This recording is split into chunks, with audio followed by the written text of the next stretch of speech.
kaibigan ko na naman ang aking makakasama sa araw na ito. Ang makakasama ko ay si Jim at si Kuya Zed. Kaya samahan niyo ako sa Tahel Residence. Sama-sama tayong mag-aral. Sama-sama tayong masayang gumawa ng homework. Tara!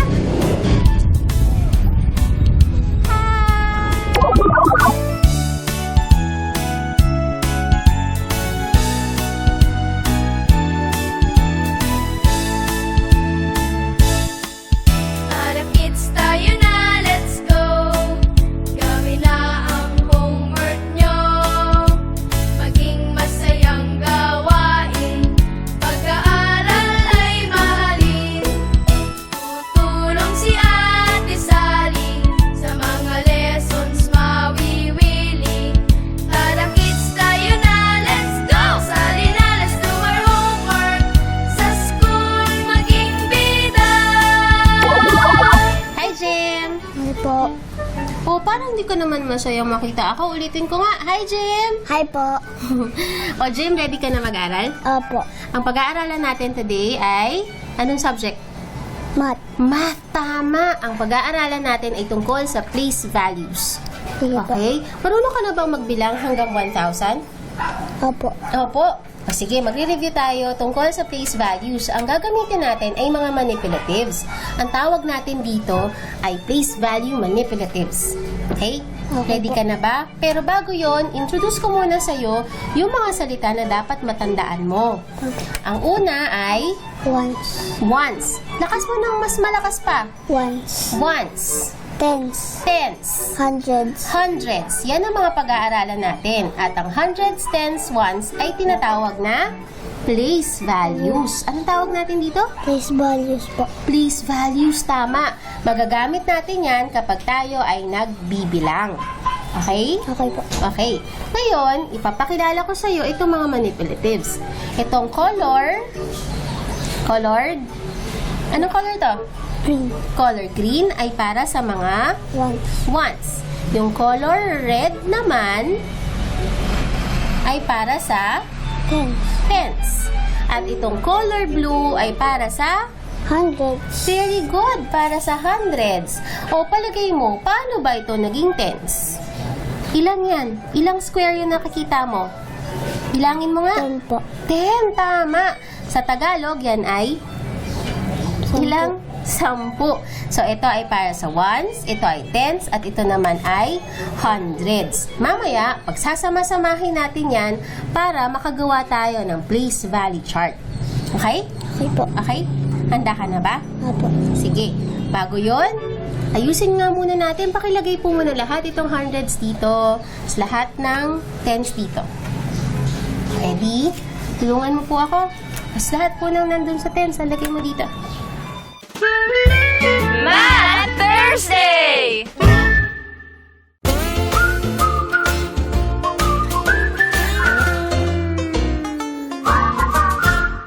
We are now open for business.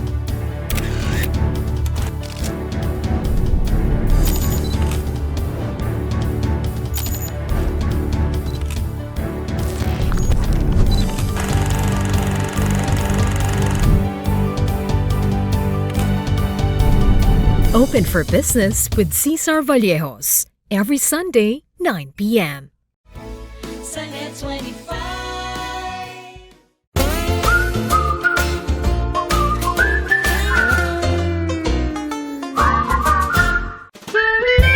Math Thursday! Today's topic, place values. Today's guest, Jamie Clee and Jim Tahel. Jim, ang gagawin natin, tayo ay magkakaroon ng isang place value chart. Okay? Pero bago yon, meron din ako isa pang term na gusto kong sabihin sa'yo. Meron tayong tinatawag na number values. Ano nga ba yon? Number values. Number values. Tulad nito, halimbawa, pag sinabi natin na 3 ones, 2, 3. Pag sinabi natin na 1, 2, 3, 3 ones, ang number value niyan ay 1, 2, 3. Anong number value? 3 po. 3, tama. Pag naman ginawa natin ito, Kapag marunong ka na ba magbilang ng, marunong ka na ba ng skip counting by 10? Sige nga, subukan nga natin. Louder ha, 10, 20, 30, 40, 50, 60, 70, 80, 90, 100. Very good! Appear tayo. Yun ay skip counting by 10. So, makukuha natin ang number value para sa tens sa pamamagitan ng skip counting by tens. So, halimbawa, pag pinakita ko sa'yo dito, 4 tens. Anong number value ng 4 tens? 40 po. 40. Paano mo nakuha yung? Pakita mo nga sa akin. Skip count by 10. 10, Use your finger. 10, 20, 30, 40. Very good! So, ang number value ng 4 tens ay 40. Kapag dinagdag natin ng 3 ones, anong number value na? 43. Ang galing mo naman. Paliwanag mo nga sa akin. Paano mo nakuha yun? 10, 20, 30, 40, 41, 42, 43. Oh. Appear tayo. Ang galing. Eh, paano pag dinagdagan ko ng, marunong ka na bang mag-skip count ba yung hundreds? Pakita mo muna sa akin. Sabihin mo muna sa akin. 100? 200, 300, 400, 500, 600, 700, 800, 900, 100, 1,000. So, paano pag nilagyan ko dyan ng 300s? Anong number value na ng lahat ng yan? 343. 343. O, pakita mo sa akin. Ikaw naman magbibilang. 100, 200, Use your fingers, kuya. Sabay tayo. 100, 200, 300, 310, 320, 330, 340, 341, 342, 432. 343. Good job! Pwede bang ikaw naman ang magbe-build ng number para sa akin? Sasabihin ko sa'yo yung place values, yung number na gusto kong, sasabihin ko na lang sa'yo yung 3-digit number na gusto kong ipakita mo sa akin. Handa ka na ba? Handa ka na? O sige, gusto kong makita ang 226.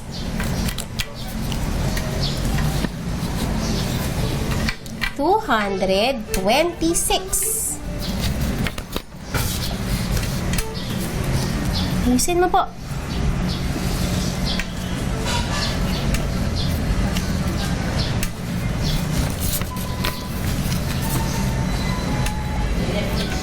Ang galing ah! Very good. Oh, sige, ipakita mo sa akin paano ba naging 226 yan. I-check muna natin. 100, 200, 210, 220, 221, 222, 223, 224, 225, 226. Ilan lahat yan? 226. 226. Handa ka na bang gumawa ng numbers value chart at place value chart? O, sige. Very good. Tandaan natin para maalala pa natin ng lalo. Ang tawag natin sa place values na ito ay 1, ang tawag natin dito ay tens at ang tawag natin dito ay 100. hundreds. Nagagamit natin itong manipulatives na to para makabuo tayo ng mga numbers. Okay? Okay. Ang tawag natin dito ay place values at pag binilang natin yan ang makukuha naman natin ay number values. Okay, good job? O mga bata, tandaan ninyo, para mas maintindihan ang mga math concepts na inaaral ninyo sa school, pwede kayong gumamit ng mga objects o kaya ang tawag natin doon ay manipulatives. Tulad ng ginamit namin ni Jim, gumamit kami ng place value manipulatives. Kasi hindi lang nahawakan ni Jim at hindi lang na gagalaw niya ang mga ito. Mas napaglalaruan pa niya ito para mas maintindihan niya ang mga math concepts na aming pinag-aaralan. Diba, Jim?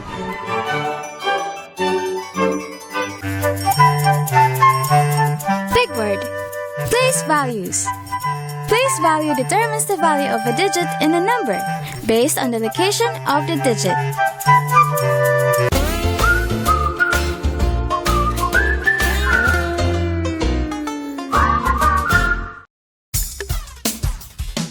Kada umaga, sarap ng umaga, magkakasama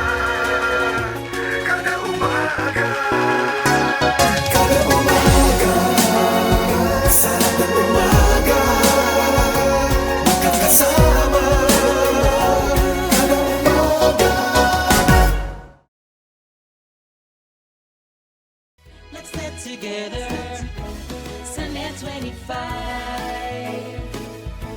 Sunday 25. Jim, anong ginagawa natin ngayon?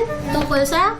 Place value. Ang hina naman ng boses. Place Ulit. values po. Mas malakas po. Anong topic natin for today? Place values. At ang pinag-aaralan nating place values ay Hundreds, tens. tens at ones. Kanina, ginamit natin yung manipulatives para makabuo tayo ng mga numbers. Mga bata, tandaan, ang place values na ating pinag-aaralan sa araw na ito ay ones, tens, at hundreds. Yung tatlong place values na yan ay makikita sa mga 3-digit numbers. Diba, Jim? O, ready ka na ba? Maglalaro tayo ngayon. Ganito ang gagawin natin. Kasi para masaya ang ating pag-aaralan, bibigyan kita ng place values chart. Tapos, magsasabi ako ng 3-digit number. Kailangan matandaan mo yung 3-digit number na yon kasi sasabihin ko lang yung number na yon, ng isang beses. Okay? Ito ay para sa'yo. Anong nakasulat dyan? One. Anong nakasulat naman dito? Ten. At anong nakasulat dito? Hundreds. Hundreds. Ako rin, hindi ko na nasulatan ng name ng place values, pero ito ay para sa hundreds, ito ay para sa tens, at ito naman ang para sa ones, para sa akin. Gagawin natin, halimbawa, pag sinabi kong 143, anong number sinabi ko? 143. Di ko ito marinig eh. Anong number sinabi ko? 143 po. O, gagawa tayo ng, dapat may isa, 100s, 4 tens, at saka, ilang ones? Tatlo po. 3 ones. So, anong number yan? 143. Pero ang gagawin natin, pabilisan. Okay? Ready ka ba doon? Papabilisan tayo, ha? Ready? Get set? Ang bubuuin natin ay... Sandali lang po. Sasabihin ko na, ready, get set, go, back pagkatapos ng number. Okay? Ang number na bubuuin natin ay 226. Go!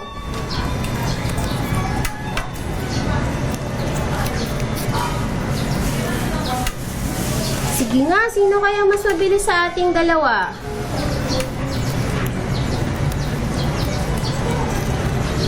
Ayan na. Tapos ka na ba? Ano nga ba yung number na yun?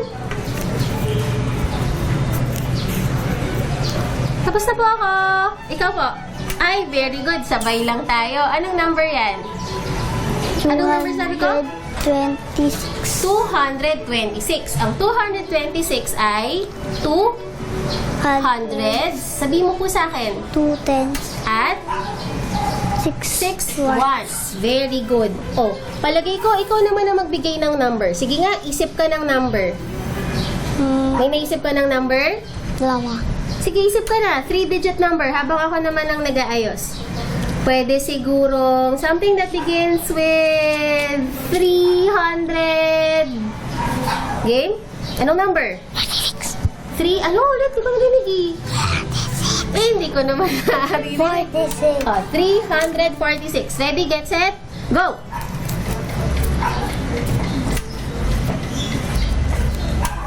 Three. Ano, tapos na ako sa hundreds. Naglagay ako ng 300s. Maglalagay ako ng 4 tens. At pagkatapos, lalagay ako ng 6 ones. Ay, tapos ka na rin eh. Ang galing mo naman eh. Tutulungan na lang kita maglagay. Ano po yung number na ginawa natin? 400.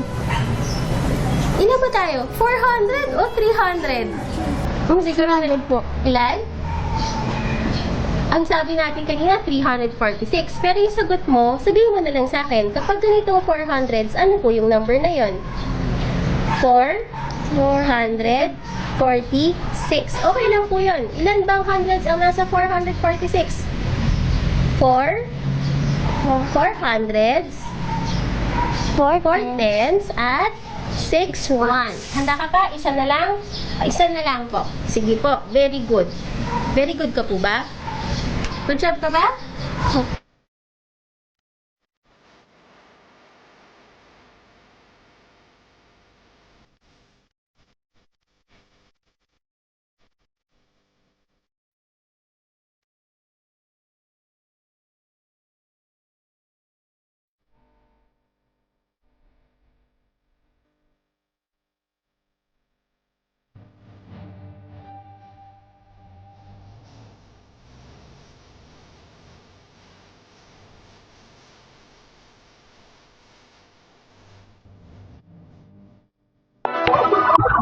Let's practice.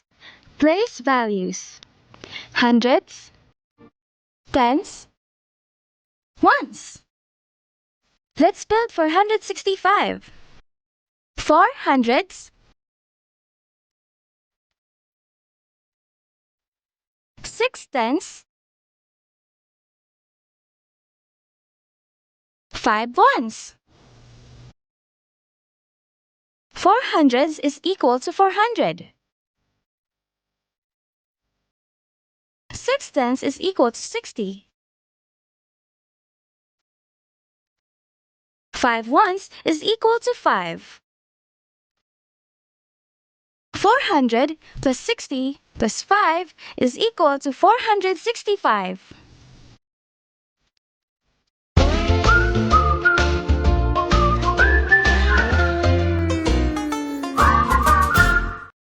On your way to success? Start with the best. New Era University, where we guide every individual to their natural state of excellence. Enroll now, because New Era University awaits the future we can build together.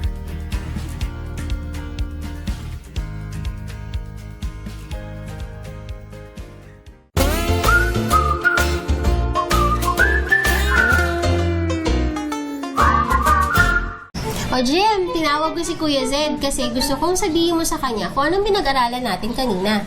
Place values po. Place values. O basahin mo nga sa kanya kung ano-ano yung place values na ating pinag-aralan. Ones, Ones, tens, tens, and hundreds. hundreds. Iisip ako ng 3-digit number. Tapos gamit ang place value manipulatives, ipakita mo kay Kuya. Handa ka na ba? Okay? Sabihin mo kay Kuya. Kuya, sabihin mo mamaya ha, dapat may script din tayo para nagtuturo kay Kuya. Ready ka ba? Ready? Opo. Sige. Pakita mo kay Kuya Z ang 351. Go!